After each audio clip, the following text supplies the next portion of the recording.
저는 근본이 이게 좀 숭고하지만 우리 교과석은 조금 참고만 하고 저 나름대로 근본 이기를 오늘 서론을 조금 드린 다음 주부터 중요한 성경 본문에 관한 해석을 우리 남은 시간 동안 함께 연구하는 시간으로 보내겠습니다. 오늘과 일몰 시간을 통하여 성경을 어떻게 읽느냐라는 제목으로 함께 서론을 좀 같이 공부하려고 합니다. 여러분, 성경을 올바르게 이해하는 것은 중요합니까? 왜 그렇습니까? 우리의 구원은 성경을 이해하는 데 달려 있어요. 디모데전서 2장 4절의 말씀. 하나님은 모든 사람이 구원을 받고 진리를 아는 데 이르기를 원하느니라. 교육책은 그렇게 말합니다. 우리의 구원은 성경을 아는 데 달려 있다. 자, 성경을 어떻게 여러분이 읽습니까? 하나님은 우리에게 말씀의 교훈을 희미하게 주었을까요? 혼란스럽게 주었을까요? 누구든지 스스로 알 수 있도록 다 주었어요. 적어도 구원에 관한 문제만큼은 명백하게 주셨어요. 오해할 필요가 없어요. 예수님은 우리에게 이렇게 말씀하십니다. 우리 어떻게 구원받습니까? 신학교 가라? 목사한테 물어봐라? 헬라어 공부해라? 그렇게 말하지 않았어요. 성경을 어떻게 읽느냐? 율법에 무엇이라 기록되는가라고 묻습니다. 무식한 자이건 유식한 자이건 율법을 범하는 그 일에 아무도 핑계할 수가 없어요. 왜 그럴까요? 누구나 알 수 있도록 주셨어요. 좋은 의도를 가지고 있는 것만으로 능력할 수가 없습니다. 사람이 옳다고 생각하거나 목사가 아무리 옳다고 말해주는 것만으로도 능력할 수가 없습니다. 우리 영혼의 구원이 위기에 놓였으므로 스스로 성경을 연구해야 합니다. 스스로 성경을 연구해야 합니다. 방금 9절 보셨죠? 잘 읽어보십시오. 명백합니다. 자신의 확신이 아무리 강할지라도 목사가 진리가 무엇인지 확실하게 믿고 있다 할지라도 그것이 우리 기초가 될 수가 없어요. 하늘 가는 길이 표시된 지도 성경을 가지고 있으므로 아무도 추측해서는 안 된다. 제가 근본기에 중요한 성경 구절들을 가지고 하나하나 해석할 것입니다. 어떻게 해석하는 것인지 할 것입니다. 다시 말합니다. 예수님은 말씀을 명백하게 우리가 이해할 수 있도록 주셨어요. 누구든지 말씀에 무지할 필요가 없어요. 스스로 성경을 연구하셔야 돼요. 구원은 개인의 책임입니다. 성경의 해석자들로 부름받은 이스라엘 신학 교사들이 말씀에 씨를 뿌리지 않았답니다. 그래서 온 유대교회가 메시아의 오심을 철저하게 거절하도록 딱 준비되어 버렸어요. 이 일이 마지막 교회는 반복 안 될까요? 예수님은 그 당시 신학 교사들과는 판이하게 성경을 가르치셨다. 예수님은 전설과 인간의 이론과 가설에 절대 구애받지 않으셨다. 인간이 만든 저세에 주님은 치중하지 않았습니다. 그 당시 신학자들은 마음을 변화시키는 능력이 없었다. 하지만 예수님의 주제는요, 항상 무엇입니까? 기록되었으되 어떻게 성경이 말하고 있는가, 어떻게 읽고 있는가라고 늘 말씀하셨다. 반대자들이나 찬성자들을 물러나고 기회가 되어지는 대로 주님은 진리의 씨를 뿌리셨어요. 인간의 견해가 전혀 가미되지 아니한 순수한 씨를 예수는 뿌리셨어요.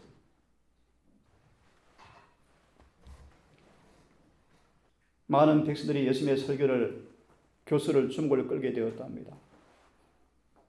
랍비들은 유전에 집착하였습니다. 인간의 이론과 사상에 강조했답니다.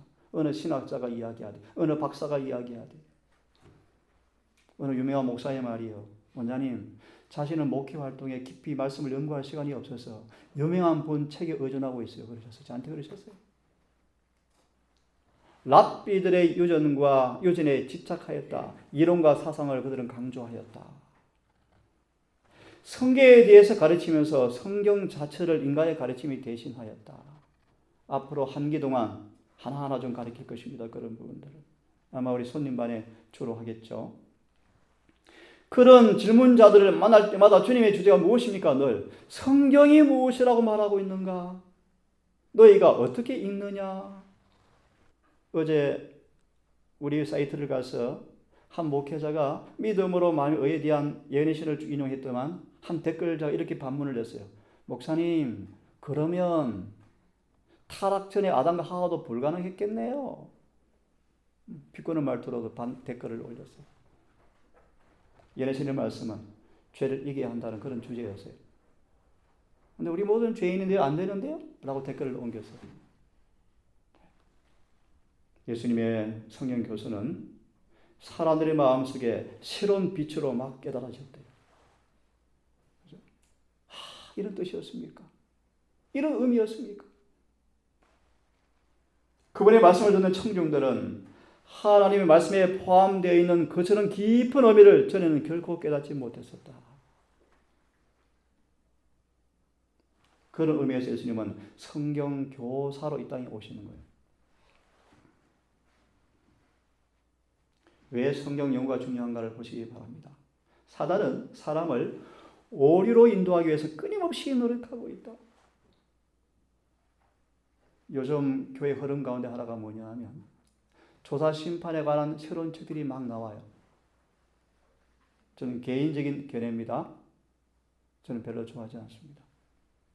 제가 보는 성경 정언의 말씀을 희미하게 만들어가고 있어요. 근데 사람들은 그걸 너무너무 좋아하기 시작해요. 스스로 한번 연구해 보시기 바랍니다. 진리에서 떠나도록 계속해서 새로운 종파들이 생겨나고 있다. 우리 재림교회만큼 종파 많은 단체도 별로 없어요. 그죠? 많이 파가 생겨요.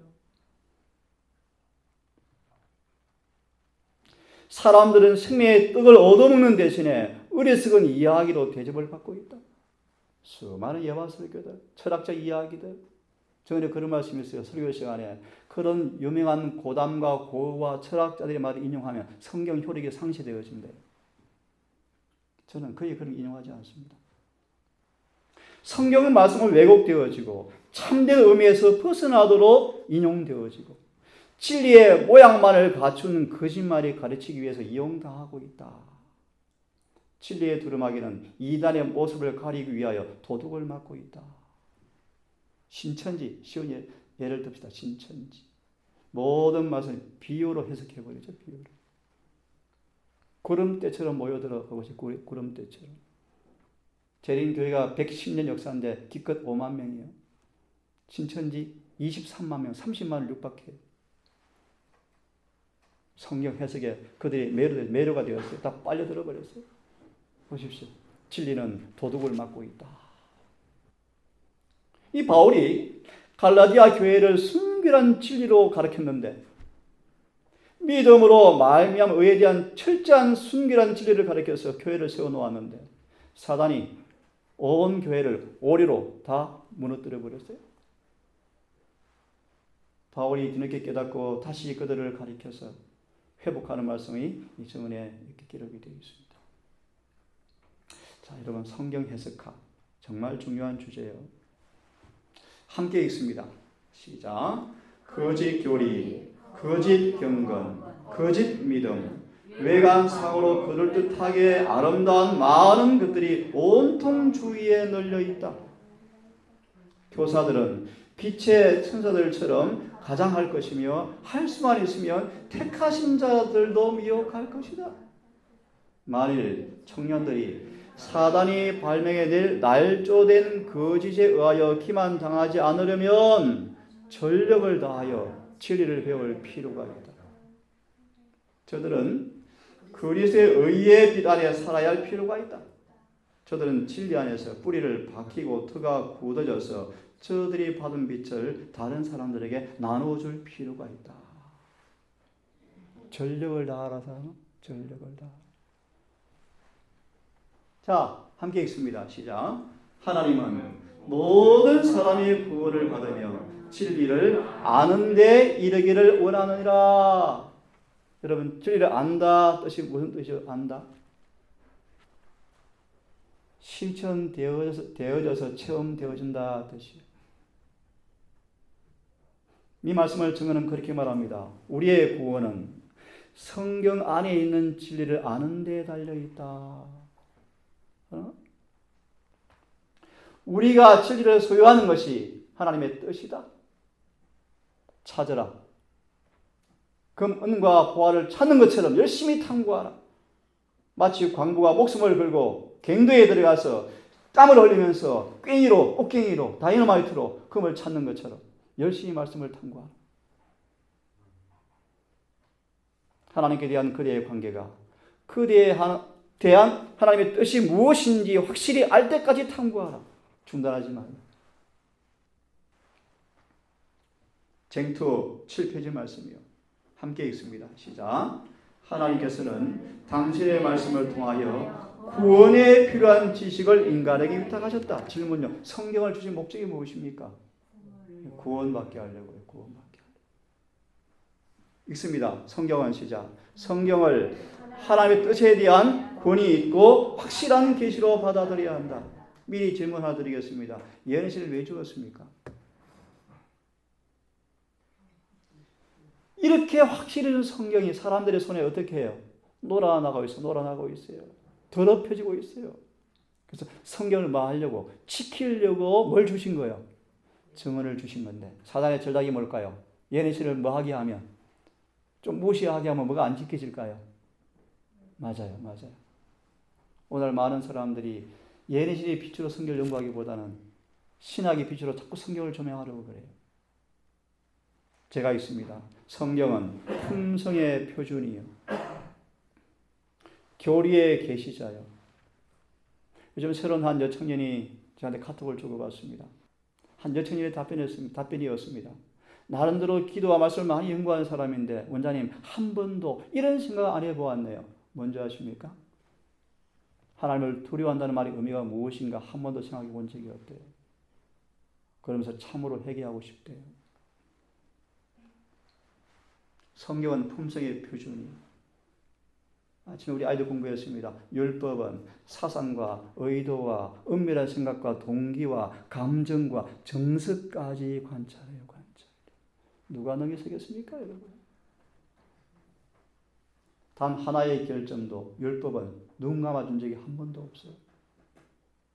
성경대로 믿고 예리신대로 믿으셔야 돼요. 성경만이 표준이요. 교리의 계시자요. 차차 공부할 거예요. 요한일서 5장 16절. 죄는 두 가지가 있다. 사망이 이르는 죄가 있고 아닌 죄가 있다. 앞을 해석할 것입니다. 하나님은 마지막 때 오직 성경만을 교리의 기준으로 삼은 한 백성을 갖게 될 것이다.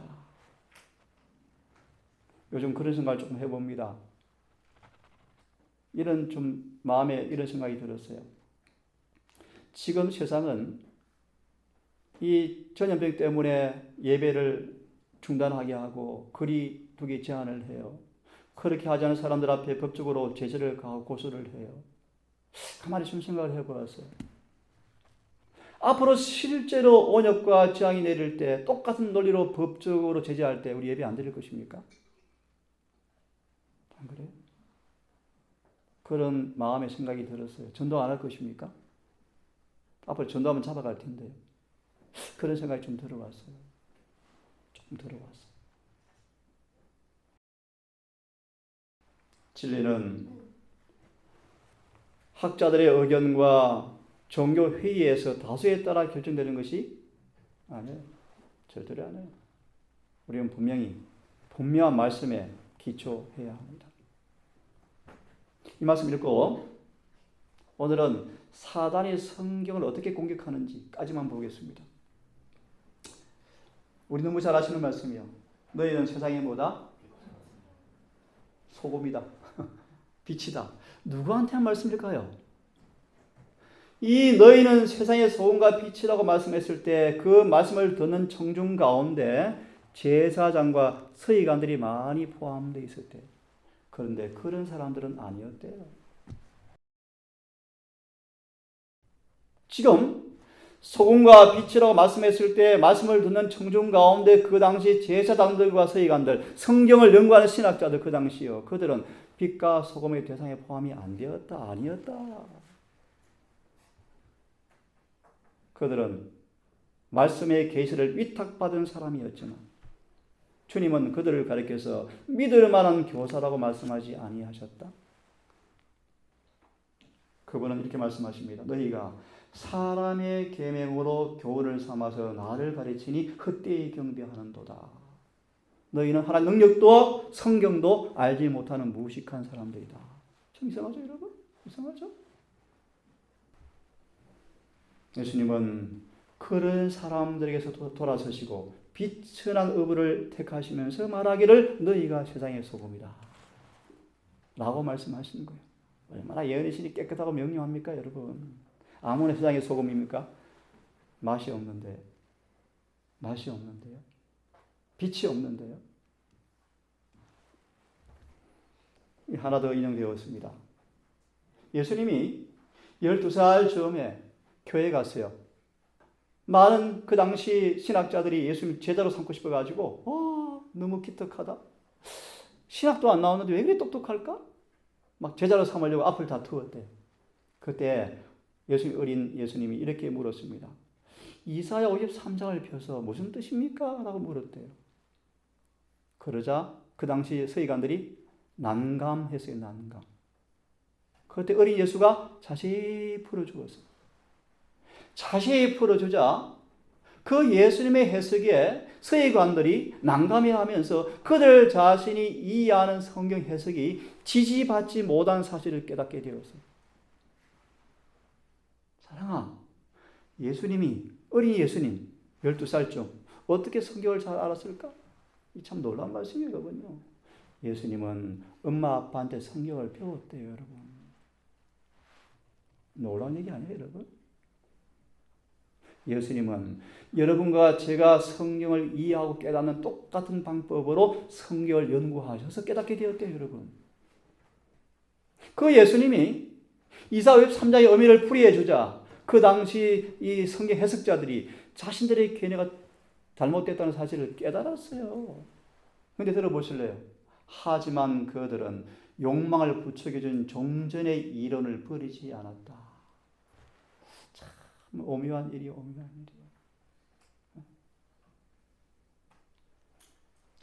그들은 그들이 가르친다고 하는 성경을 오해하였다고 인정하지 않았다. 참, 여러분 이해가 되어집니까, 여러분? 오늘날 악할 정도로 반복되고 있어요, 여러분. 그 문제 하나씩 제가 풀이해 드릴 거예요. 이 사람 배우지 않았는데, 신학 안 나왔는데, 어떻게 글을 아느냐? 이 사람, 저 사람 입에서 막 서로 이야기해요. 들어봐요. 빛이 어둠에 비치고 있었지만, 어둠이 빛을 깨닫지 못하고 있다. 참 두려운 얘기예요. 놀라운 얘기예요. 자, 남은 한 10분 동안 빨리 진행합니다. 사단이 성경을 어떻게 공격하는지 좀 빨리 좀 보겠습니다. 이 본문의 말씀은 계시록 11장의 말씀인데 구약과 신약 이 본문 자체는 그것이 아니에요. 율법과 선지자를 가리켜요. 이 성경이 베옷을 입고 울고 있어요. 왜 울고 있습니까? 슬프니까요. 왜 슬퍼요? 두 성경, 두 선지자, 스룹바벨과 여호수아, 이 하나님의 성경을, 말씀을 가르치는 종들을 사단이 해하고자 전쟁을 걸어와요. 이 두 감나무와 촛대는요, 모세와 엘리야를 상징해요. 율법과 선지자, 구약 성경을 상징해요. 구약 성경을 대하여 마귀가 공격을 해온다는 거예요. 공격을. 사단은 사단의 집에서, 마귀가 사는 집에서 한 짐승을 탄생시켜요. 누군지 알죠? 프랑스요, 프랑스. 이 프랑스라는 마귀의 대리자 역할을 하는 나라를 마귀가 세워놓고 성경을 공격해와요. 성경을 통하여, 성경을 대하여 전쟁을 일으키고 성경을 죽여서 시체로 만들려고 그래요. 성경이 죽음을 당하여서 큰 길에 널려 있어요.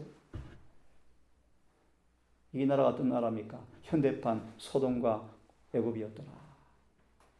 음란함과 무신의 나라를 대표하는 프랑스를 의미해요. 현대 사회 속에서 이 프랑스 나라가 성경을 어떻게 공격했는가를, 그 결과가 무엇인가를 드러낸 예언이 계시록 11장의 말씀입니다. 이 일이 다시 반복돼요. 그러면 프랑스가 멸망한 것처럼 지구는 멸망해요. 그게 1월 흉령이에요. 안식일은 뭐 할 거예요? 대적해서 전쟁을 끌어올 거예요. 여러분, 전쟁을. 이렇게 끌어올 거예요. 이렇게. 안식일 교인 때문에 전염병이 와. 그리 더 예배 같이 드리지 마. 똑같이 올 것 같아. 안 그렇습니까? 똑같이 올 것 같아요. 지금 네팔에 가 있는 우리 청년을 위해서 기도하십시오. 꼼짝 못하고 지금 갇혀 있대요. 나오지도 못한대. 여러분, 안식일을 지키는 말의 의미가 뭔가를 깊이 유념하셔야 돼요. 우리 오늘 안식일 지키고 있잖아요. 지금 너무 평안해요? 심각합니다. 3년 반 동안 성경이 시체로 거리에 누워 있었죠. 울었죠. 프랑스 의회에서 성경을 금지했어요. 금지하자 어떤 일이 생겼습니까? 프랑스 나라가 지진이 난 것처럼 정치, 경제, 사회, 문화, 도덕, 출판 모든 것이 다 무너져 버렸어요. 똑같아요. 그래서 프랑스가 뭐합니까? 멸망하죠. 성경을 억지로 풀다가 멸망할 수가 있습니다. 그죠? 멸망할 수 있어요. 많은 사람들은 성경을 혼잡하게 가르치는데 혼잡하게. 많은 사람들은 성경을 보아도 보지 못하고 들어도 듣지 못한대요. 왜요? 독주를 마시고 있으니까 독주를. 독주가 뭐죠? 사람들의 가르침을 가리켜요. 사람들의 가르침을 가리켜서 독주라고 해요. 독주요. 그럼 사단이 성경을 어떻게 공격할까요? 성경을 하나 좀 펴기를 바랍니다. 사루 2장을 좀 펴기했습니다. 데살로니가 후서 2장, 우리 잘 아시는 구절 우리 하나 좀 보면서, 우리 익숙한 성경 구절이죠. 폈으면 10절부터 12절까지만 우선 같이 읽습니다. 시작.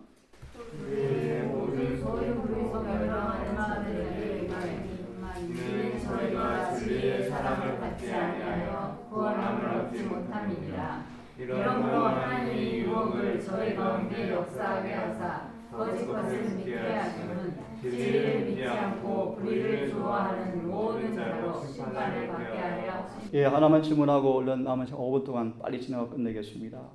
여러분 들어보세요. 사단의 거짓말이 수많은 사람들 속에서 멸망으로 끌고 갈 텐데, 왜냐하면 그런 사람들은 진리의 사랑을 좋아하지 않고 있다. 무슨 뜻입니까? 다시, 수많은 사람들은 사탄의 불의의 소용수에 빠져서 멸망으로 갈 텐데, 주님은 그들에게 거짓 것을 믿도록 허락해 버릴 텐데, 왜 그렇습니까? 그들은 진리의 사랑을 받아들이지 않는다. 무슨 뜻이죠? 진리는 뭘 청구한다 그랬어? 비용을 청구해. 무슨 말이요? 사랑은 뭘 청구하죠? 희생을 청구해. 사랑은 죄를 고백하기를 청구해요. 사랑은 죄에서 떠나라고 청구해요. 사랑 우리를 변화시키기 위해서 자아를 버리라고 청구해요. 그런 일을 뭐 하지 않는다 사람들이? 좋아하지 않는다. 그런 사람들을 사단이 뭐 한다? 속인다. 자, 그래서 얼른 읽고 끝내겠습니다. 사단이 성경을 어떻게 공격하는가? 제일 첫 성경에 대해서 뭐 하게 만든다? 무지하게 만든다. 그래서 어떤 교회를 세워놨죠? 로마 천주교회. 천주교회 성경 가르치면 안 가르쳐요? 안 가르쳐요. 그래서 천주교에서 만든 단어가 평신도와 성직자라는 단어를 만들어 놓았어요. 여러분, 사단은 뭘 통해서 성경을 공격해요? 무지하게 만든 무지, 바보스럽게 만드는 것. 두 번째, 성경을 뭐 해요? 제거해요, 제거. 빼앗아요. 성경을 어떻게 해요? 모순되는 것처럼 끊임없이 가리키려고 혼돈스럽게. 예를 들어서 성경의 연애신에서는 예수님의 타락전 후 다 있다. 사람들은 성경을 모순되게 있는 것처럼, 모순이 있는 것처럼 가리키려고 애를 써요. 이 말도 있고 저 말도 있다? 천만의 말씀입니다. 그렇지 않습니다. 또 사단은 사람들의 사성과 애정을요, 하나님의 도구에 불과한 높은 사람들의 매어 달리도록 훈련시킨대요. 우리 목사님이 그러셨는데요, 뭐 네가 뭐야? 이런 식으로. 또요, 그들의 감정과 생각을 따르도록 훈련시킨대요. 또요, 교리를 왜곡시키고 인도와 유전들이 뿌리 박히게 만들어준대요. 사단은 성경 해석에 자신의 견해를 붙이는 전문가래요, 전문가. 사단은 거짓 교리를 통하여 발판을 얻고 사람들의 마음을 지배하고 있다. 거짓 교리요, 거짓 교리. 속죄가 십자가에서 끝나는가 안 끝나는가, 이런 쓸데없는 논쟁들요. 쉬운 답을 드리죠. 십자가는 속죄소가 아닙니다, 여러분. 번제단이요, 번제단. 속죄소는 지성소가 속죄예요. 얼마나 명백한 구약의 진리입니까, 여러분? 함께 읽습니다. 시작. 사단은 자신을 뭐하고? 변장하고 진리에 뭘 섞는다? 오리를 섞는다. 가장 위험한 형태의 거짓말은 뭡니까? 진리와 혼합되어 있는 거짓말이다.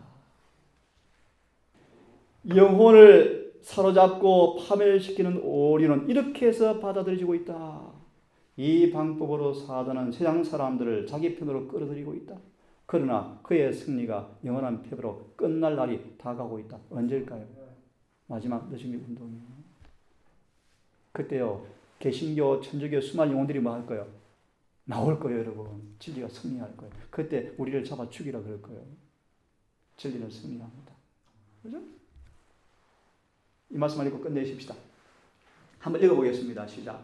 대기만자는 사람들을 함정에 빠뜨리기 위하여 어떻게 해요? 여러 가지 오류, 그가 멸망하고자 하는 사람들의 뭐에? 취미와 적성에 맞도록 준비한 여러 가지 이단설을 전하는 부하들을 가지고 있다. 사단은 사단은 교회 안에 불성실하고 거듭나지 않은 사람들을 들여보내어서, 여러분 참 두려운 얘기예요. 누가 들여보내요? 마귀가요.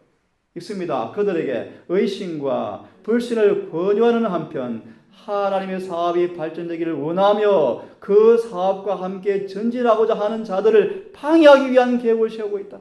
참 기가 막혀서 그렇습니다. 에스라 느헤미야 공부하셨죠? 사마리아인들이 찾아와서 교회 같이 지어줄게, 헌금할게. 뭐라 그래요? 느헤미야는 안 돼, 미안해, 안 돼, 안 된다 그래요. 그렇죠? 하나님과 그분의 말씀을 믿는 진실한 믿음을 갖고 있지 않는 많은 사람들이 진리의 어떤 원칙들만 시인하면서 예수 믿는 사람이라 라고 인정되고 있는데, 그들은 자신들의 그릇된 생각을 성경의 교리처럼 소개하게 된다. 오늘 여기까지만 합시다. 일몰 시간 이어서 하겠습니다. 근본기는 굉장히 중요한 주제입니다, 여러분. 우리의 구원이 달렸어요, 구원. 그런 여러 가지 부분들을 함께 연구하는 시간으로 근본기를 보내겠습니다.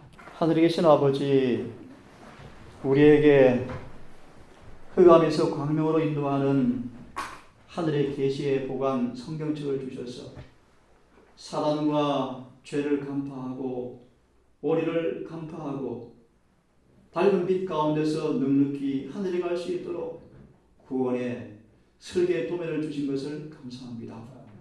하나님, 우리에게 성경을 통하여 오류가 없는, 인간의 가설이 없는, 추측이 없는 오직 성경 그대로 믿는 믿음을 갖게 도와주시고, 그 말씀을 따라 사는 경험을 통하여 정말 성경의 표준과 일치되는 백성으로 믿음으로 우리를 변화시켜 주시옵소서. 아멘. 이 남은 교회를 아버지 기억하시고 사단 마귀의 공격 때문에 교회가 힘들어갑니다. 하나님, 이 교회를 목양에 위탁받은 종들을 특별히 기억하셔서 올바른 양식, 참된 양식을 공급하는 충성된 종들 되게 해주셔서 이 교회가 진리로 부흥하게 하시고 푸른 장래 마지막 위기가 오는 순간 교회가 연합된 모습으로 하나가 되어서 전진할 수 있도록 인도해 주시옵소서. 남은 시간 함께해 주시기를 우리를 사랑하시는 예수님 이름 의지하여 감사하며 기도드리옵나이다.